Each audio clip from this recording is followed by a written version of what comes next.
It's great to, as you can hear immediately, I am trying to beat back something, hopefully not too horrible in the long run. And it means I'm not able to quite project the way I'm used to projecting, but I hope you can hear me. Let me know if you can. I'm going to try to be careful and articulate, even over-articulate, and do my version of stage whispering.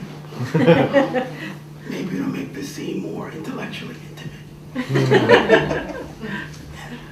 Thank you for the invitation. It is fantastic to be here. I've decided to give you, in a way, 2 talks for the price of 1. I'm not sure if that's good or bad. For me, it's good. I have these 2 projects I'm trying to get back to now, and they don't quite work together, at least not seamlessly. I think when they go out into the world, there'll be 2 discrete, separate interventions, but I'm going to try to crash them together a little bit today because I want to use them to talk about some interesting thematic issues that I think they share. So one major area is around Black Hebrewism, and I'm going to start there. But then you'll see I move quickly to another theme, and in fact another time. And I want to use this second moment to sort of flesh out some of what I think are the interesting implications of the Black Hebrew work of the present. So we'll see how far I go.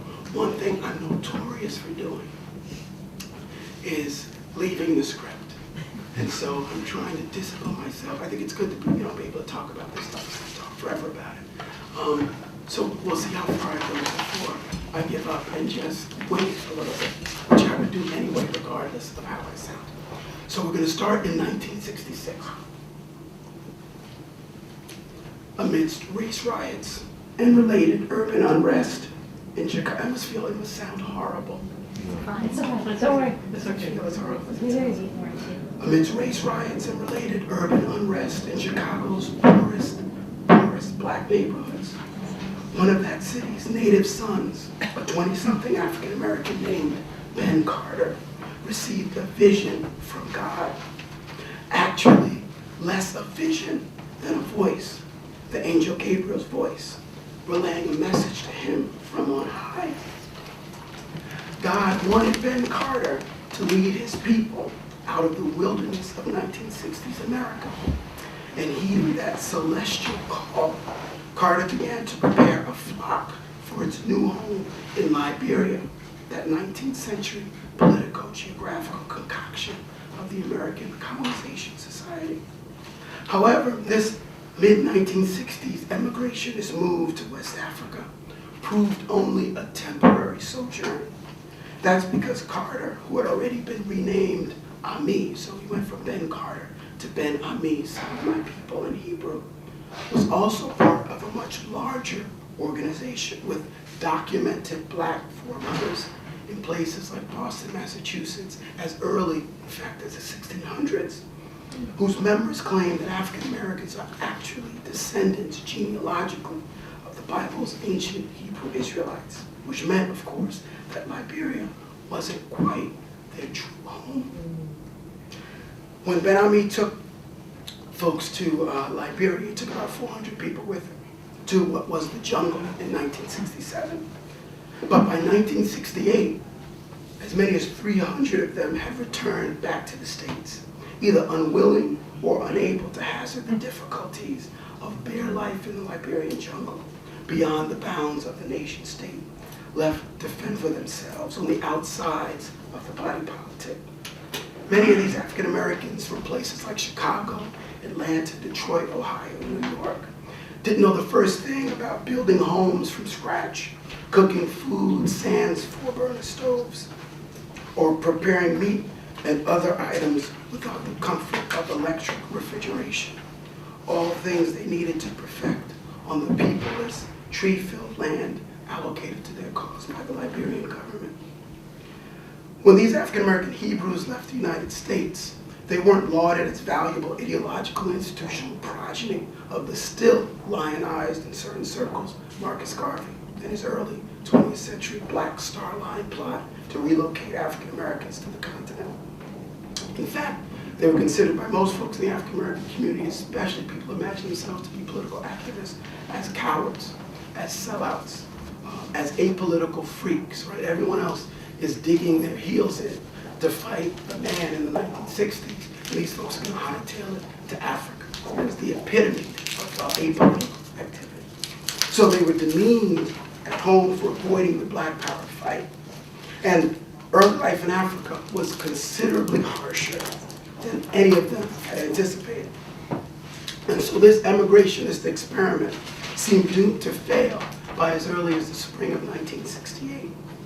But then God sent another sign to his messenger, a second voice, a mass-mediated human one at this time.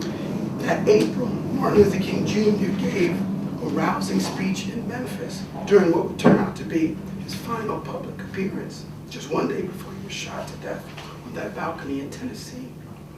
Now, in that famous speech, King actually offered up his own spiritually inspired dream.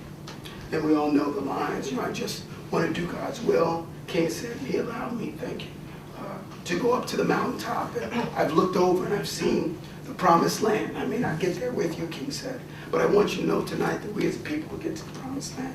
Now, hearing this snippet from news reports they listened to on their battery-powered radios in the Liberian jungle, Ben Ami interpreted King's last public statement as another sign of prophecy, another bit of divine intervention. Why did God put those particular words in King's mouth on that fateful day? Was it the promised land, Israel? Everyone knew that, especially for African Americans who claimed to be descendants of ancient Hebrews. If so, what were they doing in West Africa? And of course, they couldn't survive, and 3/4 of the folks would run back to the United States. So in 1969, the remaining 100 African American Hebrew Israelites hobbled their way from West Africa to what they call Northeastern Africa, the modern state of Israel. And this re-geographicalization for me is also incredibly important. And it's, iconically very powerful too. So when you see their imagery of the continent of Africa, it includes a little piece on top that is for Israel. Right? For them, this is a very serious thing. And of course, this myth of the Middle East is a conspiratorial fiction, they would argue. And I write a lot about conspiracy. They've canonized some really interesting versions of conspiracy theory around the silencing of this hidden history of African American connections to ancient Hebrews. And they would fold the formation of the Suez Canal into this grand conspiracy, right? Another way to hide the fact that this connection between Africa, Africa proper, and Africa's little tiny extension that is contemporary Israel. Now, not knowing quite what was happening or how to respond to their genealogical claims about being lost tribes, the Israeli government grudgingly allowed them to exit David Ben-Gurion International Airport and enter the country temporarily on visitors' visas. And these Black Americans have, of course, been there ever since. By the summer of 2005, the first time I visited their quaint and quiet desert town in Dimona, in Israel's Negev region, I was surprised to confirm that the initial 100 Black Americans had ballooned to thousands, or somewhere around 3,500. We're talking now just in Israel proper.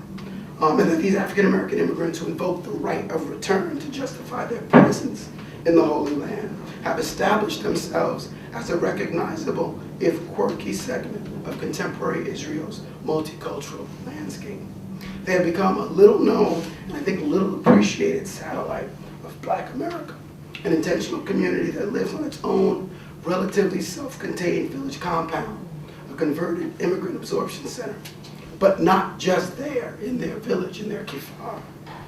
Saints, as members are called, reside throughout Israel, from the southernmost town of Eilat to the northern cities around the Sea of Galilee, including Tiberias and others, and of course all around the world. And there are many more saints in the US, in the Caribbean, and in Europe than actually in Israel. So that becomes also an important way to think about figuring out the census for the group. Now, my argument, of course, is there's significance, their institutional significance, their historical significance, the political and theoretical, for me, significance far outstrips what we might imagine to be their small sample set, their small number. And I think that I can make that claim in many different ways. We can talk about that more, maybe during Q&A, if I make it there. But what I want to focus on now is not their amazing story, and I do think it's an amazing story, of struggle and success these last 40 years in Israel. The 70s and 80s are replete with money laundering rings and airline ticket fraud operations, like multi-million-dollar fraud operations, to finance members returned to Israel whenever they were rounded up and deported by the state, which happened all the time, right? So on visitors' visas in Israel, you can't work, so they had to work off the books. What they ended up doing, of course, was working for the Bedouin. They built homes for Bedouin, right? The state demanded these folks to find a place to live so that they could be located by the state. And so these folks allowed them to work off the books, and they forged these interesting relationships with them. But invariably, the men would go out, and every once in a while, there'd be a sting operation to capture 20, 30, 40 at a time, send them back to the States. And they had some really incredibly complicated ways of sneaking themselves back in, and they always did. They always successfully did. So I don't want to talk about that. I don't even want to talk about their multi-million-dollar school, $2 million plus it cost to build just a few years ago, that was financed completely by the U.S. Congress, even after they publicly renounced their U.S. citizenship several times over the last few decades. And so this becomes for me an important fault line, right? So these are folks who clearly, as much as they are committed to the state of Israel, and make no bones about it, they are invested in the integrity and the longevity of the Israeli state, which is a new thing for them. They didn't come there with that mindset, so we can talk about that as well. And they are explicitly antagonistic towards everything America and its imperialism, which is the way they might frame it, represents. But at the same time, it's interesting the way these sort of backroom deals with the U.S. government allows them to create all these interesting institutionalized resources, right? So we get and every time I go, I've been there maybe 4 times now, and each time I'm there, every single time, there's been an African dignitary from some West African country who wants them to create a version of their kifar in that nation.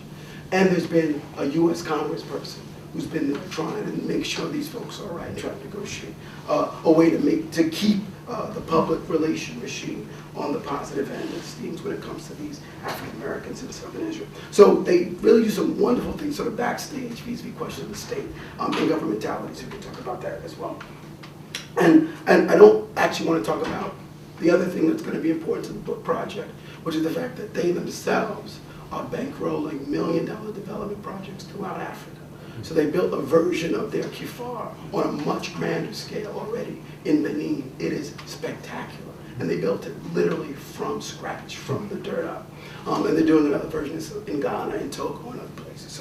But all that's interesting and somewhat orthogonal to what we're going to talk about today, unless you bring it up later.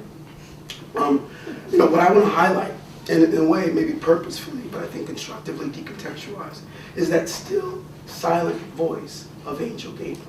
Right? And that's what I want us to think about today. That short bit of what I call spiritual communication, teaching classes, spiritual communication. Ben Carter, i.e. Ben Amin, says it was only 45 seconds, and they almost had this sort of fetishistic invocation of these 45 seconds. But it was simply 45 seconds of Angel Gabriel speaking to Ben Carter. And it was the 45 seconds, they argue, that changed the state, the nature, the future, the possible futures of the globe. And that for them becomes very important. So I want to think about that. And to do that, and to show how they thematize that, I'm going to jump to 2006, during their New World Passover ceremony, which is an Easter time affair commemorating their own 1967 journey from the United States to Liberia. The group spent several days during that New World Passover ceremony putting on theatrical productions that narrated their historical tale, emphasizing, even lampooning, and this for me becomes a really important way to think about it, the fact that Ben Ami, their Mashiach, their Messiah, heard his message from Angel Gabriel and didn't know what to do. The Black Hebrews Ministry of Information videotaped all of the performances with young 20-something-year-old saints playing the roles of Gabriel, Ben Ami, and his childhood friend, Gabriel Ben Yehuda, and the elderly Ben Ami smiling and enjoying the dramatic reenactments under the bright Israeli sun, with each prince and minister, and they have ministers and princes for all the different sort of important units in society, sitting right there on the stage with Ben Ami, looking at these interesting and frolicking performances. The young people dramatized the visitation of Angel Gabriel quite pointedly in the middle of the village's parking lot, which was carefully transformed into a theater in the round for those week-long festivities.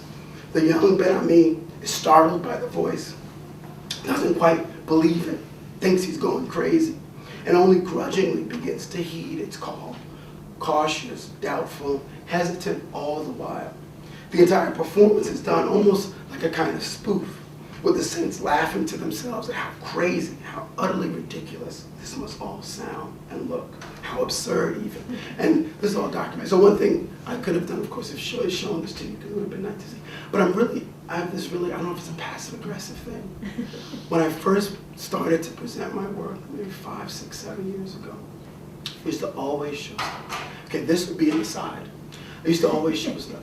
And it was powerful. I mean, clearly it's good to see these images. And I think audiences appreciate that. It gives them a hand to hold on to. And then it's like 4 or 5 years, I started getting very selfish with it.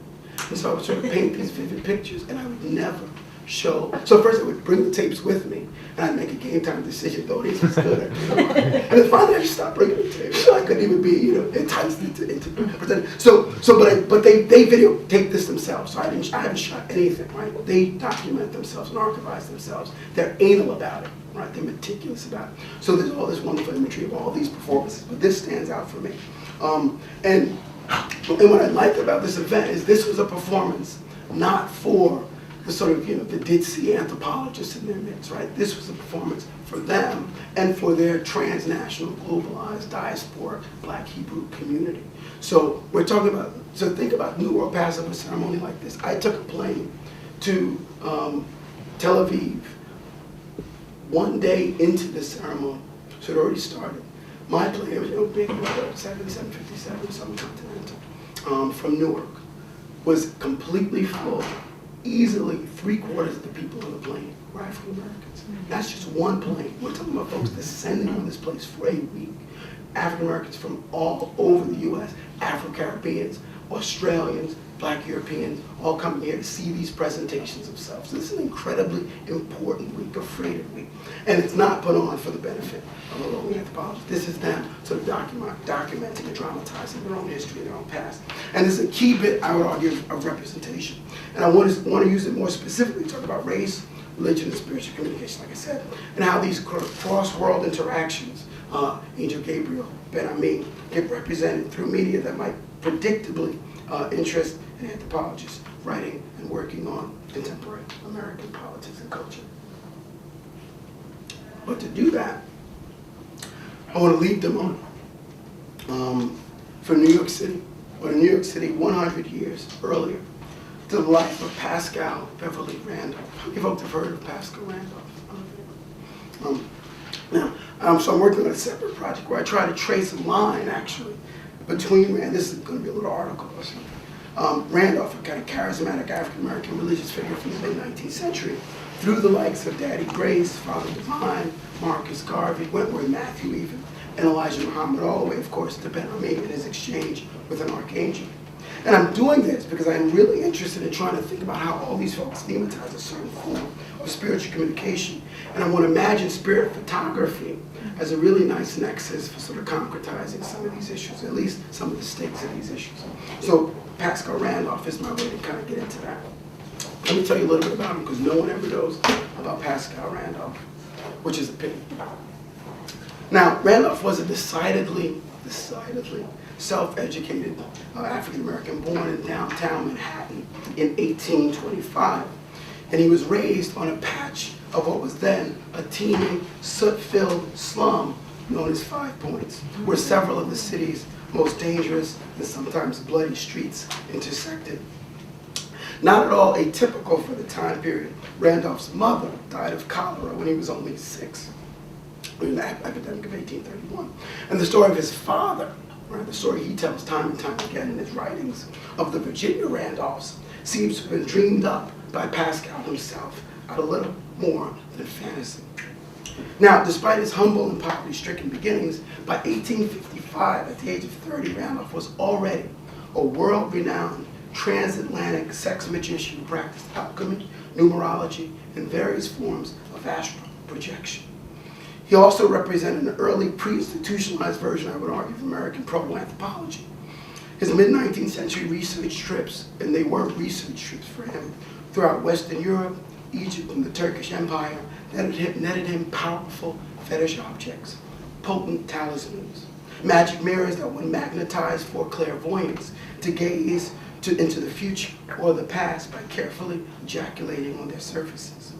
Hashish that Randolph personally mobilized to free himself from the earlier slavery, which is his term, that he experienced under the negative and vampiric, also his term, powers of spirit mediumship. Because that was sort of his claim to fame, as being a spirit mediumship when he was early.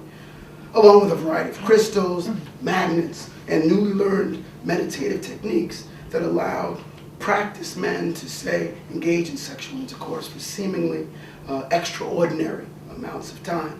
Techniques, in fact, he sold through the mail as part of his sex science system. And this was his claim to fame. This was his bread and butter, actually. Because they cost as much as $5 a secret.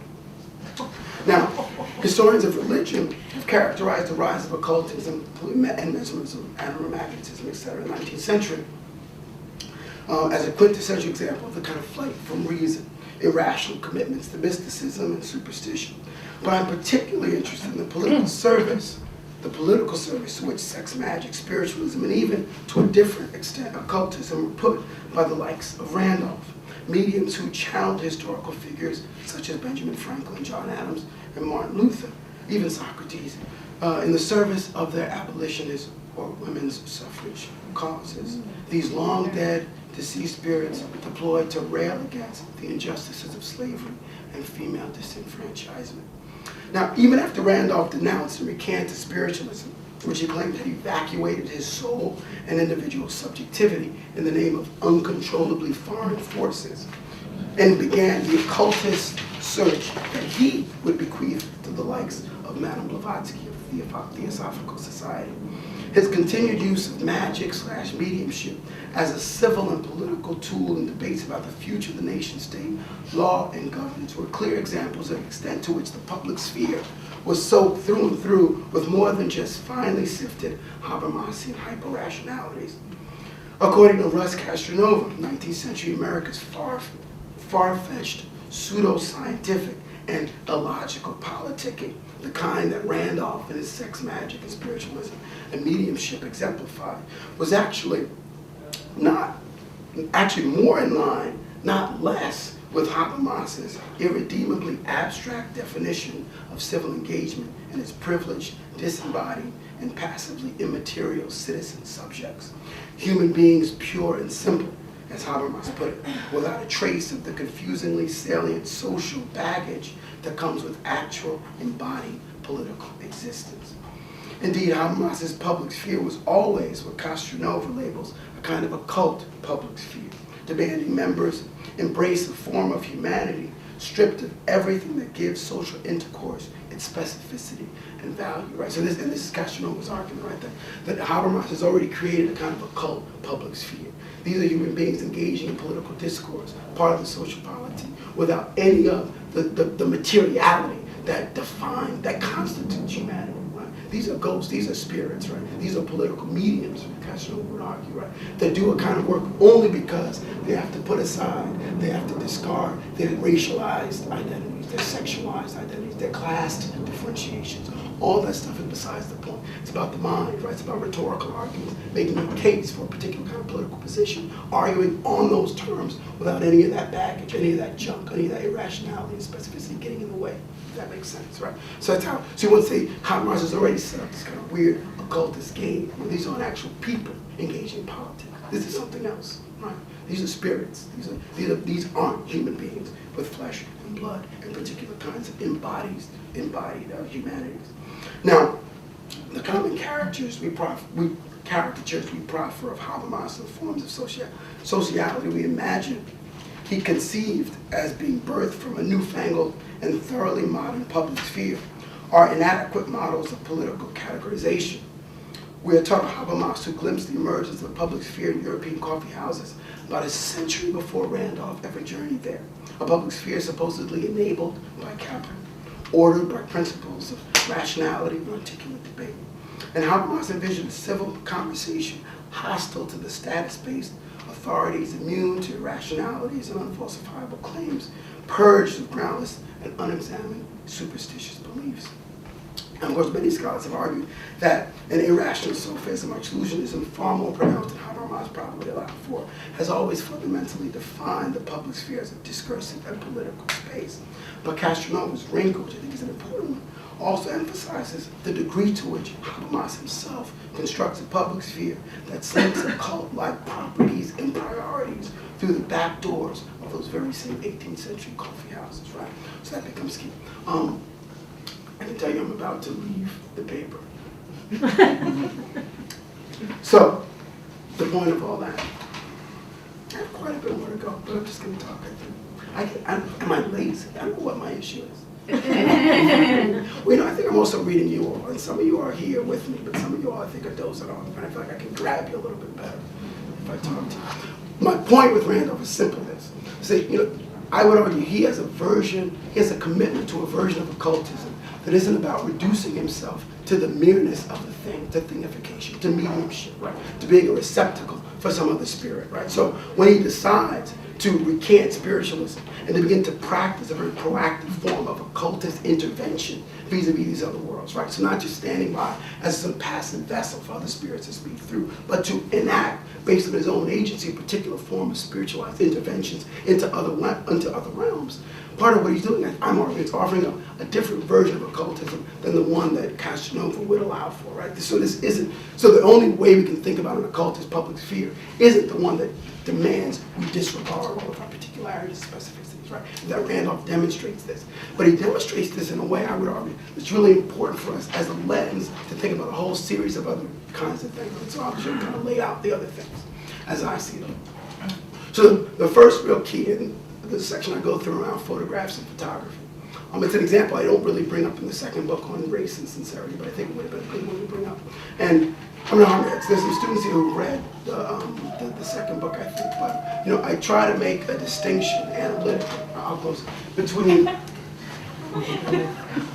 between sincerity and authenticity. And what I argue is, authenticity as an analytic is the coin of the realm of the academy. So when we talk about identity studies, we're always trucking in questions of the authentic, right? So the authentic is a way to get at what we mean by subjectivity, by the realness of identificatory investments, all that stuff. It's authenticity, right? That's the term. And part of what makes people cringe is the fact that authenticity seems to always truck in these tests to vet those who belong from those who don't, right? So to authenticate means to always be able to have the capacity to de-authenticate the others, right? And so identities for people like Paul Gilroy, for folks like Anthony Appiah, become little more than prison houses, right? That other people lock us into. So race is problematic, they argue, because we have, and this is sort of our Appiah's term, because they proffer these scripts that we have to go by. If we don't follow the script, we're considered inauthentic, we're delegitimized, and we're not part of the collective fold. And they think that's problematic, and it is problematic, right? But I want to say that when folks are talking about realness and identity, the only issue at stake is not simply authenticity. That there's what Lionel Trilling once called the cognate ideal of authenticity, which is sincerity, which is another way, I would argue, of glimpsing what we mean by realness, right? When we say things like keeping it real, right? Trying to be real. Realness is about authenticity, but it's about something else. What I would argue is authenticity is excess, the remainder, the stuff that doesn't get imprisoned, right? Which is the reason why deconstruction as the end game in intellectual discussions about the stakes of doing race and theorizing race isn't enough.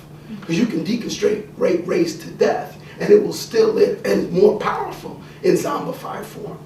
The example I use in the second book is a guy named Leo Felton, who was famous because in 1999 he was caught trying to pass off counterfeit bills at Dunkin' Donuts in Boston. When they caught him, locked him up, started to do a little research, they find out that, wow, there was an irony afoot, because not only was he passing off counterfeit bills, he was a neo-Nazi skinhead who was using those counterfeit bills to finance this scheme to blow up Jewish monuments and black monuments throughout the Boston metropolitan area. But the irony was that he was himself passing for white. That is to say, he was the son of a black father and white mother. And he would go about his business in the world pretending with his neo-Nazi friends that he was Italian. Now, the journalists thought this was just a wonderful irony, right? That this guy wasn't even sort of white, right? He had to pretend to be white to do these really nefarious things. And he was committed. I mean, he had a long record of beating up black people, bus driving. He was genuinely committed to anti-blackness, to white purity, to whiteness. But when they asked him, well, how could you be so pro-white? How could you be a white supremacist and also be, as, at least as we constitute in the U.S., black? He said, well, your issue is you all are racial materialists. Right? You all think race is biology and genetics, and it's not. So, I mean, in some ways he has a social constructionist argument in a certain kind of way, right? So he says, race isn't about materiality. The folks I'm running with also have this antiquated 19th century materialist notion of what race is. Right? So they're not enlightened enough to get it, which is why I had to pretend with them, because they wouldn't even understand, right? But what I recognize is race isn't about the body at all. It's about the spirit, it's about the soul, it's about what you feel. I talk a lot about feel in the book that comes out in April on Race and Paranoia, which is more of a trade book. This idea, this analytic, I would call it metaphysics of feeling, right, in contradistinction to all the other ways we try to vet the other, is incredibly important for how we find an entry point into questions of what's real and what's not. And so for Leo Felton, he's able to have his cake and eat it too, right? He's able to say, well, race isn't biology, which is why I can identify, and I feel white, and therefore I operate in the world as though I'm white. I'm not being inauthentic, he's definitely not being insincere, right? So I use all that to say, sincerity and authenticity, I would argue, are different. They function differently. They both try to find ways to make sense of what the stakes are in invoking realness, but they do it in very different terms. And the photograph becomes a nice example to talk about that, and Randolph specifically, his relationship to spirit mediumship, becomes another example of this. Because we would never imagine, say, a photograph to be characterized as sincere or insincere, right? Even if we just think colloquially, right? So the photograph really doesn't have that capacity. Now we might imagine that the folks who are being photographed based on how they're performing themselves might be considered sincere or insincere. Even the photographer, right, based on whether or not he or she is tampering with the celluloid or doing something else. And of course, spirit photography is all about that debate, right? Whether this is just some sort of objective cataloging what was, or some purposeful manipulation of the photochemical process to create an image, right, that isn't real, right? So those folks have the capacity for sincerity and sincerity, but not the actual material inner thing that is the photograph itself, right? So that distinction, I think, becomes a nice way to dramatize what I think the stakes are that difference. Even the folks looking at the photograph, of course, if you're looking at an image, say, of we're about to have a baby at the beginning of April, so I'm thinking of babies again. Looking at, the little baby, say, ooh, how cute that baby is, oh, what a cute little baby. You realize that baby's not cute at all, right? That, when I think about those, I'm looking at the photograph, being sincere and sincere. But the photograph itself does not have that capacity, it does not have that. And so part of what I want to argue is, there's a way in which Randolph is thinking about his own relationship to the occult as being predicated on that difference between being able to perform a kind of agential and subjective version of his relationship to the other, and being merely a vessel for the powers of uncontrollably foreign forces that are beyond his control. Now why that? And I connect that in the piece to a pretty short 3.5-page section on Roland Barthes. Bart wrote this sort of, he's done a whole bunch of things, but Camera Lucida is the piece I reference here.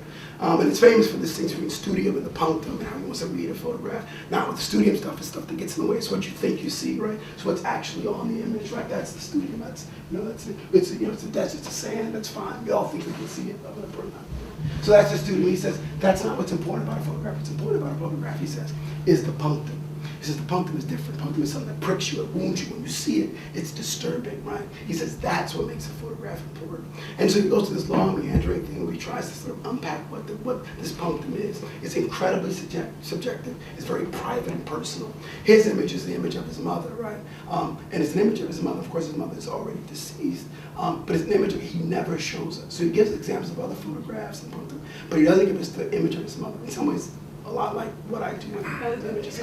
So, but why does he says, well, because what I want the punctum to remind you of is the fact that all of these photographic images have their power, so only epiphenomenally, because they can objectively, indexically, and iconically capture the real world, right?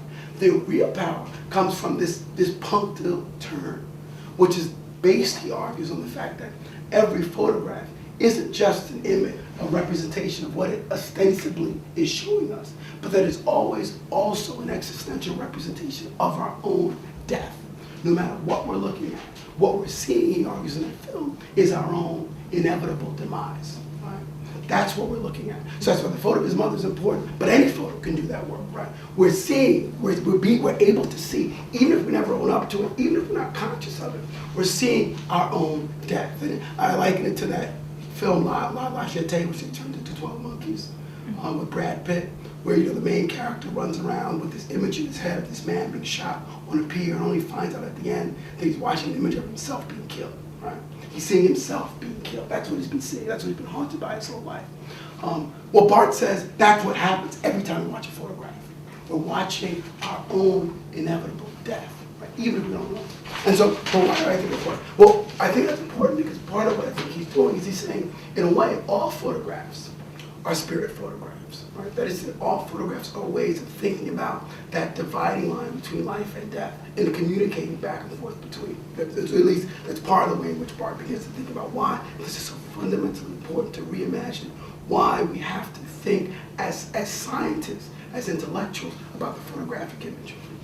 Now, and what I do all that to say, and sort of speed on, I think, towards the end, is that there's an interesting kind of connection between the photograph, any photograph, as a spirit photograph, as a window into this, the nether worlds, right? As represented in our own pending death. And what the Black Hebrews do with their own incredibly sophisticated investments in still imagery and moving images, right? Film and video. And so the Ministry of Information, which I mentioned at the beginning of the piece, was always my point of entry into the organization. So they're all around the world. They're actually most famous for what I'll end on, which is their veganism. But in any community, the first place you would find and get any traction as someone trying to find something out about the group is the Ministry, of Information. So in Israel, there's a Ministry of Information. In the Chicago community, there's a Ministry of Information. In the DC community, actually 2 communities in DC, Ministries of Information. And when you go there, what you see is folks who have incredible archives, right? They're really good about self-archivization and who use those materials to do several different things. One thing that becomes an important fault line for various versions of Black Hebrewism is the distinction between a kind of mystical versus a more sort of technical, political understanding of what images can even do. So there's another in the second book, I work with a different sliver of the Black Hebrew community, the folks that are famous in a lot of U.S. urban cities for getting on soapboxes and railing against white people and white America, and then getting Black people to realize that everything they've learned about themselves is wrong, right? They're very famous, very hostile, very performative.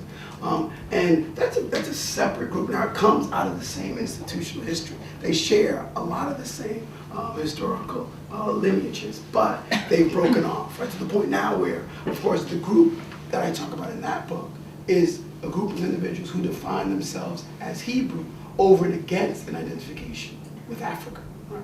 So for them, being Hebrew means decidedly not being African.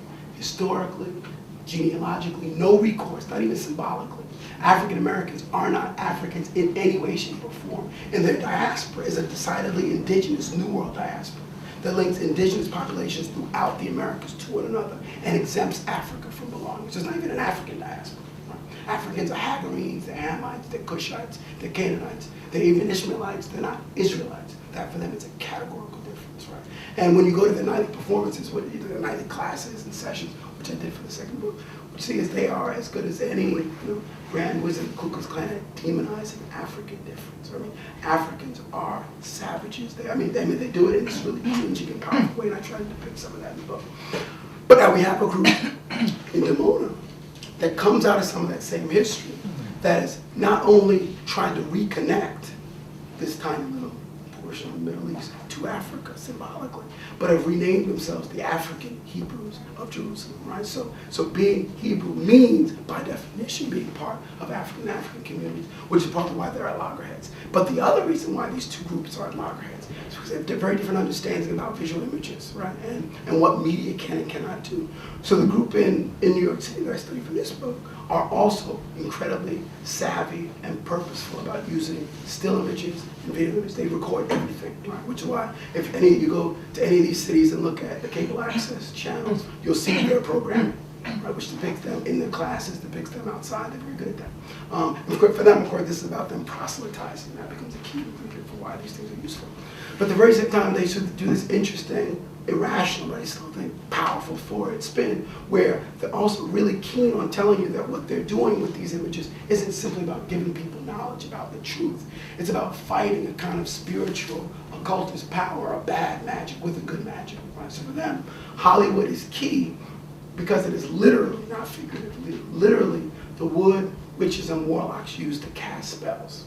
It's part of the reason why Africans in America don't know this true history, because Hollywood is about casting spells that don't allow people to see this truth. So when they deploy this technology, it's about kind of counter spell. It's about trying to find a way to beat back bad magic with good magic. Right? That becomes their way of thinking about it. Now you talk to folks in the moment in Israel, you go, okay, clearly, as you can see, these people are crazy. Right? Bad magic, good magic, that's ridiculous, right? They're really keen on showing you all the reasons why, even that group's interpretation of what they're doing at the moment, because they'll speak a lot about why the folks in Israel shouldn't be there, is all based on the most ridiculously mystical and irrational kind of formulations. But for the group in the moment, the reason why they're committed to this material is because they want to get out one particular bit of information, and this is the point on which I'll end. And this will actually be the crux of the book manuscript. This is something I haven't brought up yet. It's their sort of very vernacular and sort of newfangled philosophy of the body. And it's a philosophy of the body that's manifested in every single cultural process that they produce in Israel and all throughout their diaspora. For them, they're famous for a Hebrew singing gospel choir that tours the world. And that also is a big moneymaker for them, and it's gone over well in Israel. But the second thing they're famous for is this franchise, this international franchise called Soul Vegan. We have 2 full Soul Vegan restaurants in DC. One was across the street from our university, another one's a little bit further out. And Soul Vegan is for them, and again, what it is it's soul food that's vegan friendly, right? It's all vegan food. So already that's a pretty amazing accomplishment, right? And they've done a great job with it. Now, it started in Israel, but the thing that they really institutionalized, and they have their own factories in Israel where they make a lot of their own material. The reason why they're invested in veganism, the why, and this is actually something that would be a good project, because I think there's an interesting way we could use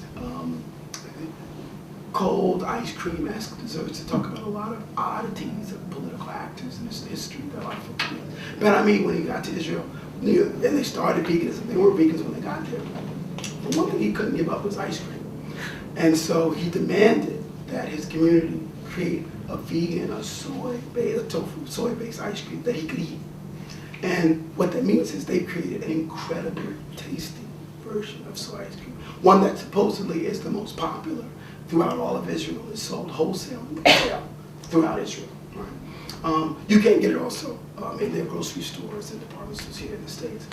But their reason for being so invested in veganism is about a different kind of purchase, a different way of finding a point of entry into discussion about human beings' mortality. Because veganism for them is about rewiring, recalibrating the body at the cellular level and creating bodies, creating cells and bodies that can reproduce themselves forever. Right? So for them, the project of self-archivization, videotaping, all of these projects, and then we can talk a little bit more about the things they videotape, is about a punchline that is predicated on them demanding of themselves that they prove to the world that sort of God's sacred bond of ancient Israel around veganism will allow them to demonstrate the power of sort of a reconnection to that covenant by living forever here on earth. Now what they recognize is the old guard won't be able to live forever, right? Because they've been in the States for a long time. So if they can get to 150, 160, right, then they're on the right track, right? So that's what they're doing. That's a big thing they're trying to document. And what I want to say, and again, I do these were 2 separate projects trying to bring them together. What I want to say is that there's an interesting linkage between these sort of photographs and this ability to use the photograph to talk to speak to our own mortality, and their reimagining of the body as a vessel for a possible immortality here on earth, right? Not after Jesus comes, Yeshua comes later. And that talking about those 2 things together actually can allow us to see some interesting things about what as a practice, ethnographic encounters with these kinds of communities and historical revisions of older sorts of discarded and non-canonized figures like Pascal Randolph might get us to reimagine in anthropology, in African American studies, and in religious studies as we try to think through these issues for the new century. So that's it. Thanks, Your Honor.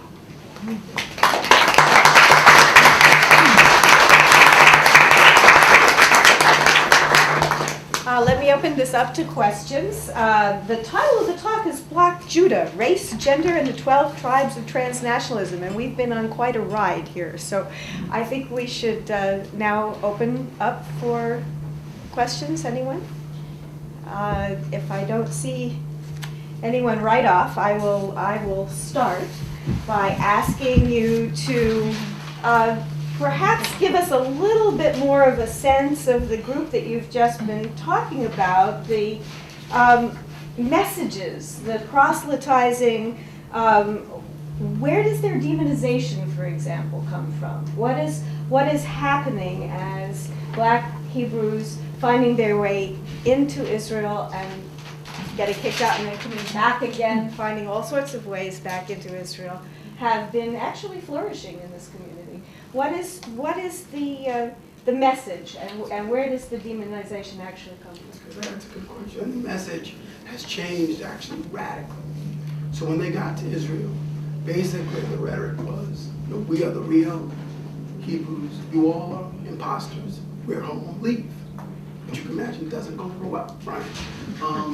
You jump to the present, that's no longer the discourse. Now it's a discourse that's not about exclusion, but about inclusion, right? About being one of many tribes, right? And again, one can make an argument about the degree to which they still have a sneaking suspicion that they were right at the beginning.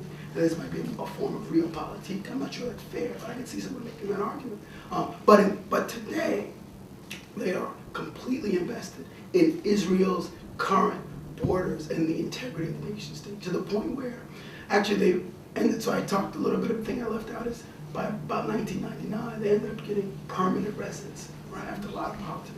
And so now they finally can work and they don't have to worry about getting deported. And as a sort of reciprocal gesture, they allowed their high school graduates for the first time last year to begin to serve in the military. It was incredibly important, symbolic. And they're not in the Gaza Strip pulling people out of there, but it's still an important, symbolic kind of gesture. And the move from temporary status to permanent residency for them is an indication, one, of Yah's divine intervention. Right? Clearly, they weren't going to be forced out to begin with, but it also means they're not nearly as demonized as they were before. So now the rhetoric not only isn't some people might imagine as having been anti-Semitic, but now you would make an argument it's probably a little even pro-Zionist, right? I mean, we're talking about a rhetoric that's done a complete 180 in a certain fundamental way. And I think that's also part of the friction between sort of their iteration of Black Hebrewism and the way it's been rendered by the folks in places like DC and New York and other versions. So I guess the short answer to the question, as I said, part of what's happened is they've really been incredibly purposeful and self-conscious about finding ways to make their existence in Israel much less of a threat than it traditionally was. And at this point, really, they aren't a threat. I mean, when you travel the country with them, you recognize that. Folks obviously see them. They recognize them immediately, right? And they always smile and say, Dimona, which is kind of a quintessential example of the sort of center town where they're from. And actually, a couple of months ago, we had, actually it was last semester, we had one of the PR folks for the Israeli state come to Annenberg and talk a little bit about how they negotiate some of these really sort of treacherous public relations issues. And I asked, well, what's up with the Black Hebrews?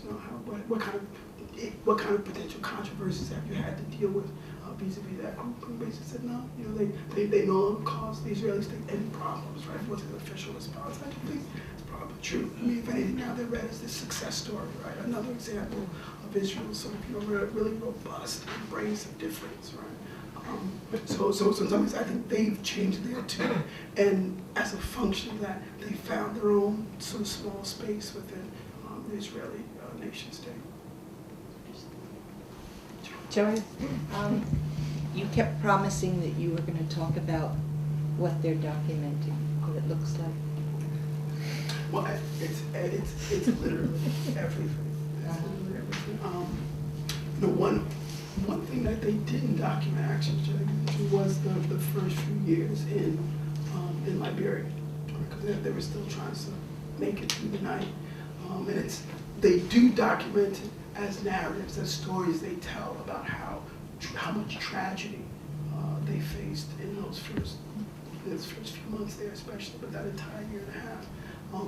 But for them, it's about trying, most specifically, to figure out a way to chronicle their slow reemergence into a truly healthy and functional Black Hebraic cultural landscape, right? So their rhetoric about Afro-America, their discourse is kind of a culture poverty discourse. I mean, everything Black folks produce in the U.S. is pathological, everything, which is why they had to leave, right?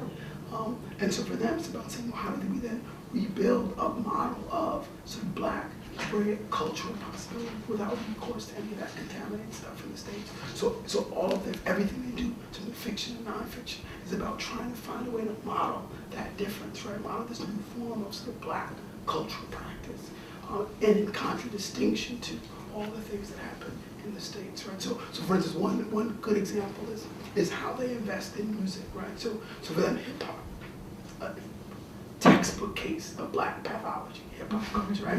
You know, that's quintessential, right? Now, doesn't mean they're young people. I mean, they have all the media, so they're watching Fox. I mean, literally, they know what's happening here politically before I do. What do you think about that Obama? What do you think about Mitt Romney driving? I'm getting emails all the, you know what I mean? Like, because they're watching this stuff, they're following it. And the young people know what's going on BET, they know what's going on TV, but they have to find a way to translate that into what they would imagine, what they would call kind of, they have several different phrases for how they think about the difference between the way they produce cultural products and what happens in the States. But one word that's important to them, it's always used as your title, is divine. So their kids produce hip hop music. They're incredible musicians. Actually, anytime they make a national, international splash, it's usually because a member or a former member has done some really spectacular things in music. Right? So the last big international headline is about someone who actually wasn't in the community anymore because they didn't abide by a very strict authoritarian rule of Paranoia, had gone out into the world. But because all the kids are trained in music, they're actually writing their own kind of form of musical notation. He ended up going out there and working with bands and basically winning Israel's version of Americana and representing Israel to Europeans. That was the last sort of big international story. And so music's incredibly important to them, and they don't want to concede all of the terrain of musicality that is hip hop, but their kids do divine hip hop, right? Which is very, and then when you, again, it's something that you could hear, I guess, if you wanted to, if I brought it. But divine hip hop really is hip hop, but the message is radically different. The message is sort of folded into their discussion about Yeshua and the importance of this reinterpretation of African American history. I have a follow-up question. You talked about them as archivists, so they have lots and lots of material. Did you work at all on how they organize the archive? That's a good question. And first of all, every Ministry of Information organizes their archive a little bit different. I would even say there's a kind of purposeful and punctuated disorganization among the organizers. I mean, they're in some ways over-archivized, and they don't really have the resources to do as good a job as I think they would want to kind of chronicle and document everything. So when you go into these facilities, they always know where things are, but it's not necessarily laid out in a structured, formalized way as you would imagine, because they're literally inundated by this stuff. They make it even quicker than they can get it on the shelf. But every time I go there, one of the fun things I do, so we go through tape, you can just go through this stuff. When Whitney Houston was there a few years ago, like maybe about 5, 6 years ago at this point, and they had that entire visit, I mean, it was an amazing, her and Bobby Brown, every second of it, right on video. About hundreds of hours of video. It's amazing.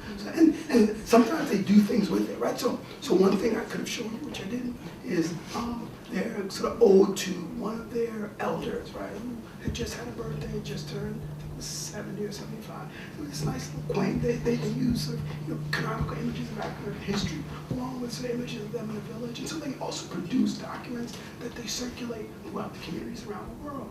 But they almost don't even have time. I mean, they definitely don't have time to keep up at the circulation end with what they're doing in terms of production. And so I think the idea is to make sure they capture it, even if they don't always know how to, when and where it's going to be important. So use it as an intervention to make their point about what they're doing. Melissa. I had a couple questions. It's just fascinating talk, the whole thing. But I was also thinking about sort of the preoccupation, generally speaking, that people have had with memory and sort of genealogies and kinds of things, and especially with with roots and all the kinds of theorization that's gone on with that. Now, I guess they would disavow a kind of roots interpretation, right? Because that's sort of part of how does that work it out, or that? Okay. But I just wondered, I mean, is this part of something larger that's transpiring? I don't like universals, but there just seems to be sort of the preoccupation with identities, roots, sort of documentation. I mean, even with the Wall Street Women, they also do the same kind of, archiving everything. So, I mean, what does this sort of say in a sort of larger way? And then, so sort of just to kind of crisscross into that, I mean, you mentioned that, of course, they're not doing this for you, the anthropologists coming to see that, but then sort of, what is the setup then? And how are you theorizing your kind of situation in the archives? Where do you see that? That's good. And maybe the second question first. Yeah. I mean, I think this is maybe always a fundamental dynamic in any kind of ethnographic encounter. But we both have an investment in a particular kind of outcome as a function of the intersubjective moment, right? So I'm imagining that my investment is about sort of you trying to find a way to gain the knowledge I need to make an argument about why what they're doing is significant anthropologically and sociologically speaking, right? They recognize that, and of course, an anthropologist ethically, this is what I'm here to do. But of course, cosmologically speaking from there, and it doesn't matter what I imagine my intention to be. I'm there because of prophecy. I'm there because God wanted me to be there. So for them, it's always about proselytizing, right? And I recognize that part of what makes them, for me, so beguiling as an ethnographic subject is they're incredibly seductive. They're very good at what they do. When I was before my first trip, I sent a grad student who was going to Israel anyway. She's working on Israeli snipers in the military, really, really powerful stuff she's doing. She just hang out with the village for a day. And it had nothing to do with her research project on the snipers. And she said she spent the entire day with them. When she left, she sort of walked. And she's vegetarian too, so she was loving the food. I mean, just she walked about a block and a half, just had to stop and shake her head, she said, because it was just so completely captivating. And so part of what I like about that moment is it's always a very dangerous moment, right? I mean, because they're better at what they do than I am at what I do, right? Plus they're more than plus what they do is already ethnographic anyway, right? So they don't use some of my tools, right? So in those moments, it's always sort of about me trying to negotiate from a very vulnerable position, how I both try to make it clear to them, why I'm there and what I think I'm doing, but also not sort of dismissing the fact that they understand my presence in completely different ways, right? And that I have to take that seriously, right? And in some ways, I invite that, right? Because I would imagine, well, if they're right, we'll see what happens. But so for me, it's always about that struggle. But I think that's always the kind of anthropological struggle, right? I mean, the folks who are there giving you stories they have no business giving you, right? Letting you into parts of their world they're crazy to let you into. Are also about trying to figure. They have things in a confected kind of way that they also need to release, and they need you to help to facilitate the release of. So I think that's important.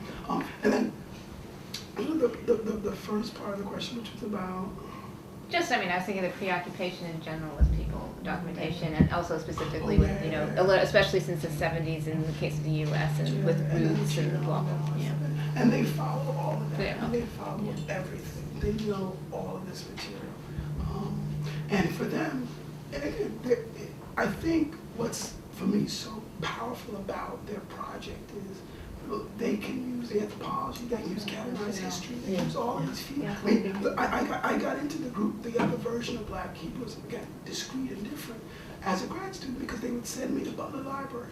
They would send me to get books, and so I'd come back with them, and they'd show me in my books, right, that they were right? So for them, every new finding, every new genomic claim is key because it'll get them closer to them. Mitochondria leave everyone being from Africa, that for them is key, right? And so they're building this interesting edifice, right? I'm trying to bring to Penn in the fall their traveling museum, which the second time because it's a kind of big production for them to put it together. And the second time I went, they actually put it up and they had us go through it. And it is there documented, what they would imagine, of the history of Black Hebrewism since forever. And it is incredibly sort of sophisticated and unwieldy in all the things that add into the equation, right? So for them, every finding becomes key. And they find a way, often a very compelling way, to fold it into the narrative as it's already arced, right? So you know, every new example of an African tribe that seems to have some Jewish genetic background is key, right? I mean, the stories about all the traditional African communities and their investments in Saturday gods and others seemingly not quite clearly demarcated Hebraic or Jewish kinds of traditions for them are incredibly significant. They know it all, they follow it all. And as far as they're concerned, the human genome will only continue to prove what they've been saying all along. Right? So they trust science a lot, and they're invested in scientific rigor, right, in a way that in some ways is very different from the group in New York. Susan? It was fascinating. Thank you so much. I'm wondering the ways in which they understand, interact, and construct other other groups like Israeli Arabs and Druze and Palestinians now, and if there's a difference between the now moment and the past. That's a good question. What I found most striking the first time I went, and the first time I went is when they sort of did everything they usually do with an American who comes to visit. They have all these what they call sacred visitations. You go around Israel, literally all around Israel, right? And they show you the African presence in Israel, which for them is key because they'll tell you CNN, those folks don't show the African presence in Israel, so they want you to know Africans are here. Everything. But what ends up happening when you sort of begin to go on some of these excursions with them is you realize that all of these tours are a function of the kind of substantive on-the-ground relationships they've historically forged with specific communities. And those communities are sort of African Bedouin and Palestinian Arabs in and around Israel. I mean, the substantive relationships are with those people. They are not with, say, Ethiopian Hebrews, which conceptually for them is important, right? That's more fodder, that's more fuel, that's more evidence. But there are no on-the-ground, long-term interactions between the two groups at all. Right? Their relationships are with these other groups, completely, totally, right? Again, some of this is because of the fact that they built homes for these folks, and when they take you on these tours, you're sitting in the homes they built, right? So it's hard. There's some sort of really famous political activists in the old city of Jerusalem who only know the Black Hebrews because they helped to reconstruct their community center, right, from the ground up many, many years ago. So what you see is their substantive relationships aren't with other Jews at all. Right? I mean, now they will always tell you even when the Israeli state was the least receptive to their presence in Israel in the 70s and 80s, they'll tell you that the Israeli people in the neighborhoods where they lived were always wonderful to them. They'll always tell you that. But they didn't, and they'll say even to this day, they know everyone in and around Damon. They actually had their first suicide bomber in Damon actually. It's become a big story. It's real close to the community. And so what they'll tell you is, these are wonderful people. They come, they visit the community, they put in a lot of performances for Israelis in and around Damon and other neighborhoods. But when you look at their actual like hard, serious, substantive social ties, it's not with those groups at all, it's with other groups. I mean, they're insular generally, right? I mean, so they're decidedly polygynous, no matter how you slice it, right? But the contact they have, the really long-term contact, isn't with other Hebrews, isn't with the Israelites at all, right? Not even Ethiopian Hebrews. So in some ways that becomes, again, given the fact that now, for instance, they've decided to do this move where they're going to allow their young people into the military, it's clearly going to complicate and strain some of these relationships. Not to mention the fact that Ben Ami really does, the buck stops with Ben Ami. He has very specific authoritarian rules. He's not going to keep tabs on these young people the way he traditionally has. That's a huge, I think they know how dangerous that is, What language do they speak in the community? The older folks speak English and Hebrew. The young kids speak Hebrew, English, and Arabic. They've had 1,000 births since 1970, basically. So they've had 1,000 people born in Israel who have never seen the United States, never been to the United States, and who, and again, it's kind of maybe a Mormon-esque model, who often, by the time they're 16 and 17, realize, wait a second, no one else in Israel is living like we're living. I'm gonna get out of here, right? So here we have a lot of really this not lobby, quite a few decide to leave. But when they leave, they don't go to extended family. They don't know very well in the States. They go to Tel Aviv, which is called what they call Tel Aviv, or they go somewhere else, right? Just become a part of the Israeli body politic. And sometimes they come back. Often they do come back, actually. But sometimes they don't. And when they don't, they just sort of continue to be a part of Israeli society. Actually, one of the most famous examples of a young person who left, ended up leaving,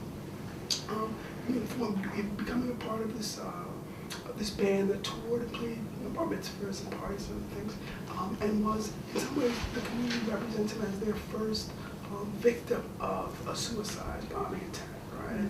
And so when it was represented as, wow, the community has taken a hit as well, and that's in the paper. Because even once they leave, it's like the guy who did their version of American Idol. To have been even doing that, he wasn't really in the community anymore. I mean, but as far as sort of the Israeli nation state was concerned, if you're there, clearly you're still in the community, right? Whether or not the community recognizes it, that's another issue. So he actually wasn't a part of the community, and he was decidedly kept at more than arm's distance. He couldn't speak to his family, friends, and so on.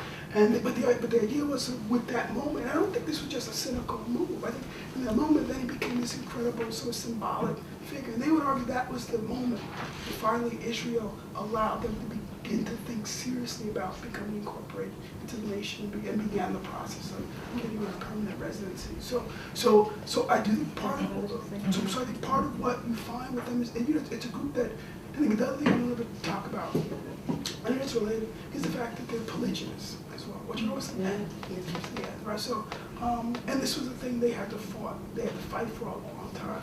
So Ben Ami's first wife in Liberia, was literally rallying the women against this move because they didn't trust it, right? They thought these people were being sneaky, they were being opportunistic, they weren't serious, right? They were trying to get over it, they were trying to do something else. And it took them a long time, of course, to begin to convince the women that this was actually important, sort of, move for social collectivity reasons. But part of what I try to use this project to begin to think about are all the ways in which they do this interesting dance between sort of transparency, because they want folks they don't want to come off as a cult, right? They don't want it to look like they have a lot of secrets at all.